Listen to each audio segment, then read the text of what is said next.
Today we're reading from EVERNIGHT by Ross Mackenzie, and today's chapter is called The Hangman's Noose.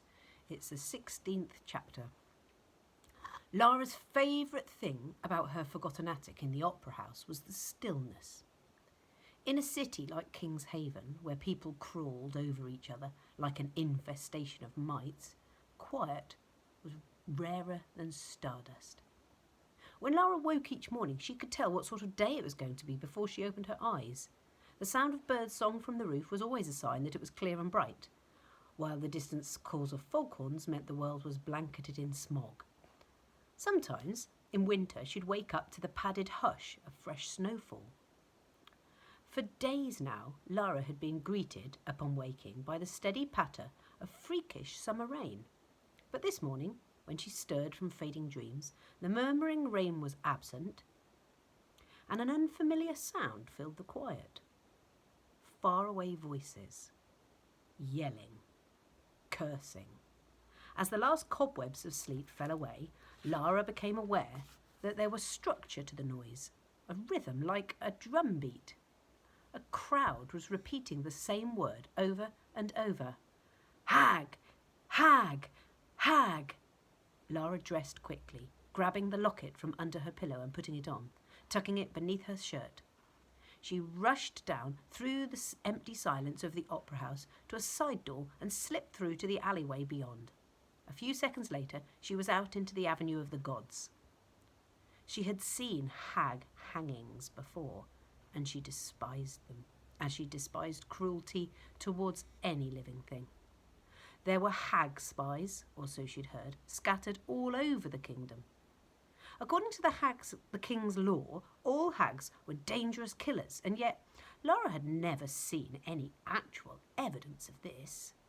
People were urged to report anyone they suspected of practicing hag magic, and every hag that was caught was offered the chance to convert, to become a white witch. If they did not, the gallows would deal with them. A hag hanging brought out the very worst in people. At the sight of a hag, seemingly normal people would transform into seething, wide-eyed lunatics. There were hundreds of people on the street. Lara pushed her way through the crowd, shocked by some of the things they were yelling. Hang him! Skin him! He deserves to burn! Slit him open! Spill his guts on the cobbles! Lara elbowed her way to the front of the mob, walking through Reaper's Square. It was the usual setup, a shield of coppers in their stiff black uniforms leading the way, trailing two enormous iron hearts. The iron hearts pulled a trudging cage on four wheels, and inside that cage was the hag. Only this time, it wasn't a hag. Lara stared in disbelief. It was a white witch. They had one of their own in a cage. Her brain could not make sense of it. So foreign was this sight. The witch was still only a boy, perhaps 14 or 15 years old. He was skinny and pale as flour, and his straggly dark hair hung over his eyes. The bewildered, terrified prisoner gawped all about as the street threw rotten fruit and stones and filth from the street at him. One of the stones caught him above the left eye, and blood spouted from a deep gash. Look at yourselves, Lara thought, staring about the crowd with a rising sickness in her throat. You're like wild things. Into Reaper's Square they poured, chanting and shouting and swearing, until the gruesome parade stopped in the shadow of the palace, beside a raised stone platform on which a lonely set of gallows stood. The coppers swarmed upon the cart, bringing the witch boy out of the cage, dragging him up the steps, all caked in muck and dung and rotten fish and vegetables. Turncoat! Yelled the crowd. Gut him! Feed him to the dogs! Lara could not look away as the coppers pulled the witch boy to the gallows, slipping his head into the noose. Movement at the grand palace gates, and Lara's attention turned to see a woman who was now marching to the gallows. Lara had only seen Mrs. Hester, the King's Witch, a handful of times in her life, for she mostly stayed behind the palace walls and mixed with the toffs and high-ups. But the sight of her and her beautiful white gold hair and her flawless skin was unforgettable, and she too was the strange charge in the air around her. And so too. Behind the gates in the palace grounds, Mrs. Hester had gathered every white witch in the city. They stood in straight, silent rows, gazing up at the gallows as she climbed the steps. She stared for a long moment at the poor white witch boy in the noose, and then she brought out her wand and touched the tip of it to her lips. A spell blazed into its chamber, and when Mrs. Hester spoke, her voice was magically enhanced, her every word booming out over the square. Friends, the role of a white witch is a simple one: to serve the Silver Kingdom, to serve you, to produce, using only those spells deemed pure by the King's law, magic that will help you live full, rich, prosperous lives. Magic that helps the kingdom keep a powerful grip on its many lands. She paused here as another wave of words gathered in her head, preparing to crash over the masses. I brought my white witches to the Silver Kingdom 400 years ago. In that time, I have served your kings and queens, and together we have worked to build the greatest empire this world has ever seen. In every territory we conquered, we encountered hags, and we drove them into hiding. But they are still out there, still watching us. The crowd spat and hissed at the mention of hags. Mrs. Hester held up her hand and stillness fell upon the square. She nodded to a man who had appeared at the foot of the steps, and he climbed up to the platform, carrying something under a red silk cloth with great care. The King's Witch, clearly enjoying the moment, took the object from him. She pointed to the witch boy in the gallows, and then made a great drama of reaching out and removing the silk cover from the object in her hands. Double 8 blinked the blood from his eyes. The cut on his head was still pouring, and the noose was tight around his neck, wearing at the skin there. He was exhausted, beaten, bruised, and the stink of the filth on his clothes made him choke and gag. He stood quite still, hands and ankles bound, looking down at his feet, refusing to glance up at the crowd. He had never seen so many people all in one place, and the thought that every person in the square was there to see him die, to cheer as the floor fell away and his neck snapped in the noose, made more stinging tears flood his eyes. A ripple of frightened wonder passed through the square, and he did look up now, and saw that Mrs. Hester was holding that small cage with moonlit bright bars, pointing at it with her wand. When a witch is born, she said to the crowd, he gives his soul to us, gives his soul to you. The witch you see in the noose, he gave his soul, and here it is, in this cage.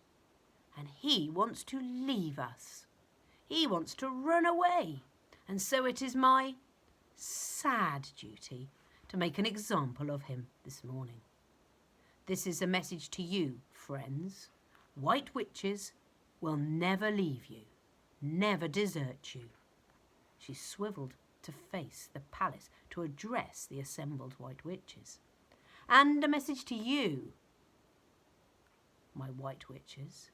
If you turn your back on the kingdom, I will find you, and you will hang.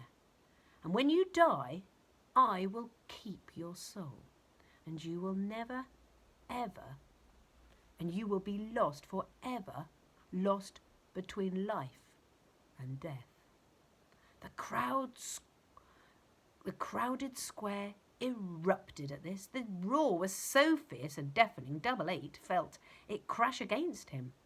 A drumbeat began to sound, slow and steady, and the rabble faded to quite quiet expectation. The hangman stepped forward, his face covered by a black hood. 88 wanted more than anything to be brave, to hold his head up and deep breathe and look at the sky one last time. But he did not feel brave. He felt very afraid and very much alone. He was crying again, his eyes smeared with blood and tears, and he blinked and stared around the baying crowd. His face at face after screwed up, hate-filled face. And then, among that ocean of poison, his eyes came to rest upon a face that was not angry or hate-filled. The girl's flawless brown skin seemed to glisten in the sunlight, and her large, dark, intelligent eyes were fixed upon him with such a gaze of shame and sadness that he could not look away. The cold loneliness in 88's heart thawed a little, and then the girl did something unexpected and wonderful, something small that meant the world to him. Lara smiled at him. She was not entirely sure why or what good it could possibly do. She only knew that if she were in the noose, she would rather the last face she saw was wearing a smile than a sneer. Why did the boy have to die anyway? Because he wanted to be free? Lara thought that if she was trapped in a life of slavery and service and she was offered a way out, she'd take it too. And if the hags were the ones setting white witches free, how terrible could they really be? The drum beat quickened. Lara covered her eyes with her hands and peered through the gaps between her fingers. Any moment now the hangman would pull at the lever and the floor would disappear beneath the witch boy. If he was lucky, his neck would break straight away.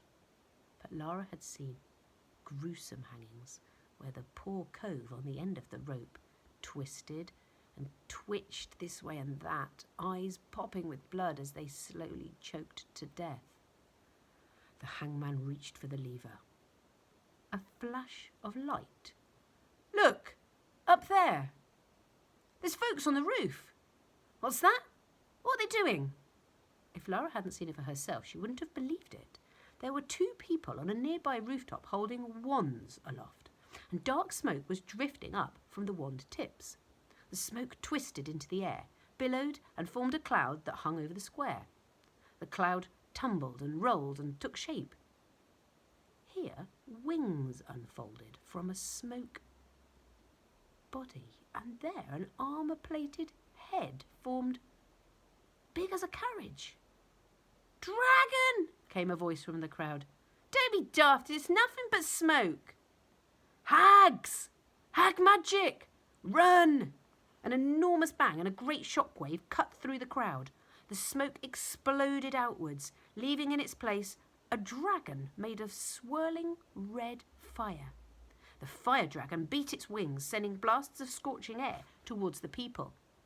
Everything seemed to slow down.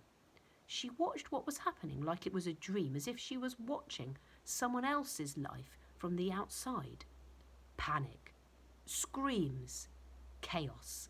There were people on the floor, ones who'd fallen in the crush, and others were standing on them, trampling them. The dragon made of fire roared and took to the air, swooping out over the palace and then arrowing down towards Reaper Square. Lara fell to the ground with the crowd, certain it was going to crash into them, burn them, that this was how she would die. But at the last second, it pulled up its fiery belly, screaming only a few feet overhead.